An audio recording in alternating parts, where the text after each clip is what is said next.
Hello students, आप सबके लिए केमिस्ट्री का चैप्टर नंबर 3 क्लास 9th के लिए मैंने एक नोट्स बनाई है। चैप्टर नंबर 3 का आप ऐसे बना लीजिएगा इसको अच्छे से। और इस चैप्टर का नाम क्या है? Atoms and the molecules. आप सब इसके बारे में थोड़ा थोड़ा पढ़ लिए होंगे क्योंकि सभी स्कूलों में लगभग कोर्स ख़त्म हो रहे हैं, तो आपने पढ़ा ज़रूर होगा, फिर भी हम इसको कवर करते हैं। तो सबसे पहली बात यह है कि इस चैप्टर का नाम है एटम एंड मॉलिक्यूल्स। इसकी हिस्ट्री देखते हैं। हिस्ट्री है कि ancient Indian philosopher Maharshi Kanad propose that matter is divisible until the tiniest particle called paramanu. जो एक हमारे प्राचीन फिलासफर से, फिलासफर मीन्स दार्शनिक होता है। ये जो दार्शनिक थे महर्षि कन्नड़, इन्होंने बताया कि मैटर क्या होता है। मैटर उसे इन्होंने बताया कि मैटर उसे कहेंगे जब तक कि इसे तोड़ते जाएंगे तोड़ते जाएंगे तोड़ते जाएंगे और तब तक तोड़ेंगे जब तक कि ये परमाणु, जब तक कि सबसे इसका छोटा पार्टिकल न मिल जाए।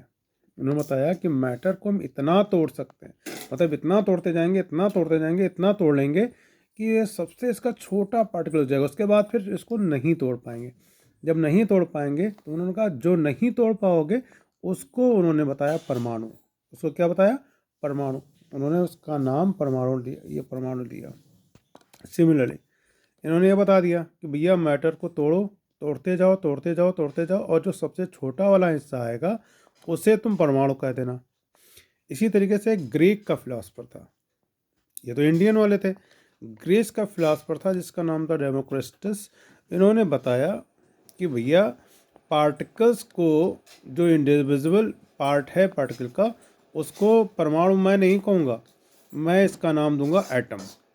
एटम को बाद में हिंदी में साइंस में परमाणु ही कहा गया। एटम को क्या कहा गया? परमाणु ही कहा गया है।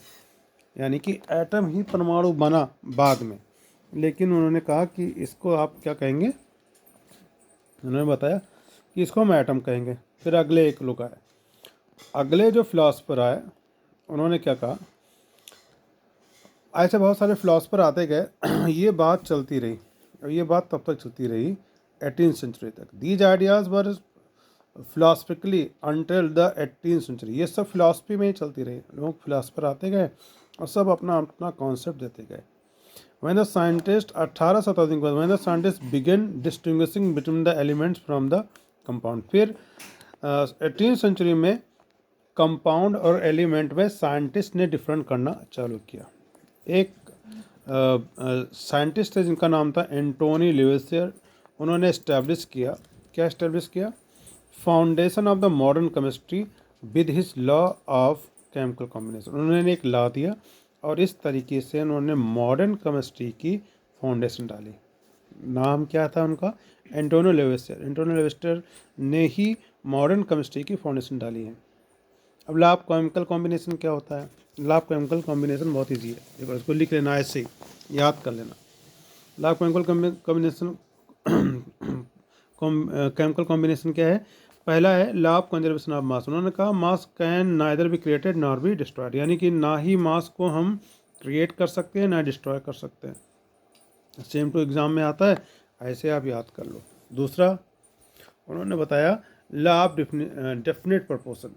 Elements are always present in a fixed proportion of the mass in a chemical compound. इसका बहुत सारा एग्जाम्पल देकर के भी हम समझा सकते हैं, लेकिन चूँकि हम लोग नोट्स पे डिस्कस कर रहे हैं तो इसलिए इसको ऐसे लिख लीजिए। उन्होंने बताया कि जो एलिमेंट्स होते हैं किसी भी केमिकल कंपाउंड में, उनका वो जो उनका प्रोपोर्शन होता है वो फिक्स होता है। जैसे कि H2O देख लो, H2O में हाइड्रोजन कितना है? 2 है, और ऑक्सीजन हमारा हाइड्रोजन 2 है, ऑक्सीजन 1 है, तो इसका 2:1 हो गया। तो उन्होंने यही चीज़ को बताया। उन्होंने बताया लॉ ऑफ डेफिनेट प्रोपोर्शन क्या है कि elements are always present in the fixed proportion. फिर इनके बाद कौन है? इनके बाद आया डाल्टन। Dalton atomic theory. उन्होंने क्या बताया कि डाल्टन एटॉमिक थ्योरी पॉस्टुलेट्स का मतलब क्या होता है? अवधारणा। इनकी खुद की अवधारणाएं थी। डाल्टन साहब है, उन्होंने अपनी ही चलाई। उन्होंने क्या बताया? इन्होंने पहली बात रखी कि all the matter is made of टिनी particles. उन्होंने कहा कि सभी मैटर छोटे छोटे पार्टिकल्स से मिलकर बने होते हैं जिनको आप एटम कहो, एंड आर इंडिविजिबल। और भाई साहब उन्होंने बताया, डाल्टन साहब कह के चिल्लाते रहे कि ये जो एटम्स हम बता रहे हैं अब इनको आप आगे नहीं तोड़ पाओगे। लेकिन डाल्टन का ये पास्टुलेट ही है, ये बात में गलत हो जाता है, क्योंकि एटम को तो हम डिवाइड ही कर लेते हैं, एटम को हम जो है इलेक्ट्रॉन प्रोटॉन न्यूट्रॉन में डिवाइड ही कर लेते हैं, तो फिर ये इन्हीं तक सीमित था, मतलब इन्होंने बताया करके। तो इनका पहला पास्टुलेट्स भी ऐसे ही इनको नोट कर लेना। अगला क्या है, atoms of all elements can neither be created nor be destroyed. उन्होंने बताया कि भैया जितने भी एलिमेंट्स के एटम्स हैं ना इनको तुम क्रिएट कर पाओगे ना ही इनको डिस्ट्रॉय कर पाओगे। किसी भी केमिकल रिएक्शन में एटम्स एलिमेंट्स के एटम्स को आप ना क्रिएट कर पाओगे ना डिस्ट्रॉय कर पाओगे। तीसरा, atoms of elements are the same in the mass and properties.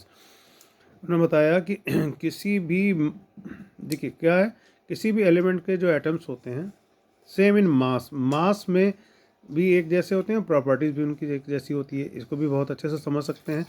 Atoms of the different elements possesses different masses and different properties. उन्होंने बताया कि अलग अलग एलिमेंट के जो एटम्स हैं उनकी प्रॉपर्टी भी अलग होती है, उनका मास भी अलग होता है। कहीं ये भी कुछ सही था। Atoms combine in a small whole number. उन्होंने कहा एटम्स जब भी कंबाइन होंगे तो होल नंबर में कंबाइन होंगे। जैसे H2O के फार्मूला में देखते हैं ना, होल नंबर कैसे कहते हैं, जो 0 से शुरुआत होता है नंबर और 9 तक जाता है उसे बोलते हैं होल नंबर, यानी कि the whole numbers are those numbers which started from the 0 to 9। फिर ये सब ये बता करके तो गए। इसके बाद फिर अगली हमारी चीज़ आती है कि अभी इन्होंने जो बताया, इनका जो पास्टुलेट ही था, मैंने कहा ना अभी धारणाएं इनकी खुद की अवधारणाएं थी, इनके ड्रॉबैक्स क्या निकले। पहला ड्रॉबैक इनका निकला कि एटम्स आर डिविजिबल। इन्होंने कहा था इनडिविजिबल है। देखो, एटम्स आर इनडिविजिबल, इन्होंने क्या होता है, एटम्स आर इनडिविजिबल। बट बाद में इसमें क्या है, इनकी कमी क्या है, पहली कमी है, ड्रॉबैक मीन्स कमियां होती है, ध्यान से देख लो। Atoms are divisible into the sub atomic particles. Atoms को हम सब एटॉमिक पार्टिकल्स में डिवाइड कर सकते हैं, जिनका नाम इलेक्ट्रॉन प्रोटॉन न्यूट्रॉन होता है। ई फॉर इलेक्ट्रॉन्स होता है, लिख दिया मैंने, पी फॉर प्रोटॉन और एन फॉर न्यूट्रॉन होता है। अगला देखिए, अगली कमी क्या है। अगली कमी ये है बच्चों की, क्योंकि डाल्टन साहब ने जो भी पास्टुलेट दिया उसके पास्टुलेट ने बहुत कुछ एक्सप्लेन नहीं किया। पहला चीज़ एक्सप्लेन क्या नहीं किया कि Dalton atomic theory does not explain the isotopes. Isotopes क्या होते हैं, आइसोटोप्स जो होते हैं इनकी मैंने डिफिनीसन लिख दी है। क्या डिफिनीसन लिखी है कि are the atoms of the same elements, यानी कि एक ही एलिमेंट्स के ऐसे atoms that have the same number of proton, जिसमें प्रोटॉन की संख्या सेम होगी, but atomic number, but different numbers of the neutron, लेकिन उनके में न्यूट्रॉन की संख्या अलग होगी। ध्यान देना, आइसोटोप्स वो होंगे, आइसोटोप्स कौन से होंगे, जिनके एलिमेंट्स में सेम एलिमेंट्स, मतलब जो एटॉमिक नंबर है, प्रोटॉन जो है वो सेम है। कौन सेम है, प्रोटॉन सेम है। एटॉमिक नंबर का मतलब मैंने एक बार बताया था कि number of electron equal to होता है number of proton equal to होता है एटॉमिक नंबर। तो एटॉमिक नंबर सेम रहेगा और प्रोटॉन जो है अलग रहेंगे, तो नंबर ऑफ जो डिफरेंट नंबर ऑफ न्यूट्रॉन अलग रहेंगे। न्यूट्रॉन को ध्यान दीजिएगा, न्यूट्रॉन अलग रहेंगे और प्रोटॉन जो है इनका और इलेक्ट्रॉन और एटॉमिक नंबर सब सेम रहेगा, resulting the different mass numbers. ठीक है। और दूसरी इनकी आइसोटोप्स की दूसरी प्रॉपर्टी क्या होती है, जो डाल्टन का पास्टुलेट नहीं एक्सप्लेन कर पाया था, वो क्या था कि chemically similar but physically different होते हैं। ये आइसोटोप्स की प्रॉपर्टी है। आइसोटोप को मैंने एग्जांपल दिया है, जैसे 1H1 जो है इसको प्रोटियम कहते हैं, 1H2 को ड्यूटेरियम कहते हैं और 1H3 को ट्राइटियम कहते हैं। इन सब को डाल्टन का वो पास्टुलेट एक्सप्लेन नहीं कर पाया था। ठीक है। और फिर इसके दूसरे वाले को देख लेते हैं। Dalton's atomic theory does not explain the isotopes atoms of the same elements with the different masses. इसको एक्सप्लेन नहीं कर पाया था। एटॉमिक मास क्या होता है, अगली हेडिंग हमारी एटॉमिक मास, इसको भी याद कर लीजिएगा। Is the mass of an atom of an element. किसी भी एलिमेंट के एटम का जो मास होता है उसे हम एटॉमिक मास कहते हैं।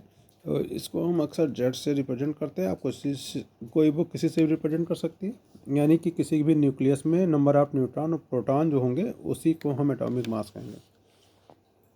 एटॉमिक मास के बारे में थोड़ा सा और देख लो। The relative atomic mass is how many times an elements of an elements is heavier than 1/12 of the mass of the carbon 12 atom. किसी भी का जो रिलेटिव एटॉमिक मास होता है वो इस बात पर निर्भर करता है कि वो कितना ज़्यादा कार्बन 12 के एटम से 1/12 उसका मास है। ठीक है, तो ये सभी चीज़ें जो मैंने एक्सप्लेन करी, अब कल हम आपको एक्सप्लेन करेंगे मॉलिक्यूल।